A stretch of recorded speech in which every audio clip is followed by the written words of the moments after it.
National Weather Service has issued Tornado Watch number 214, effective until 4 a.m. Central Daylight Time Thursday.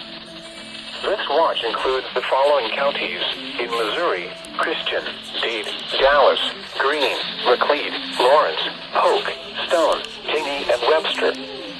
Remember, a tornado watch means the conditions are favorable for the development of severe weather, including tornadoes, large hail, and damaging winds in and close to the watch area.